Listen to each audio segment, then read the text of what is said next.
Struggling with weak angle weldings? 90% of beginners make this mistake. Let me show you the fix.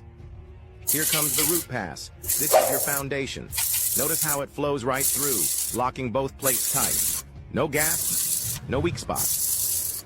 Next, I run the fill passes, and then the final cap pass.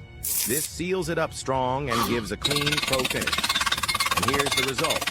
Solid penetration, smooth bead, and a joint that'll hold under serious stress. If you're ready to take your welding from beginner mistakes to pro-level results, hit follow right now. More real-world welding tips are coming. Don't miss the next one.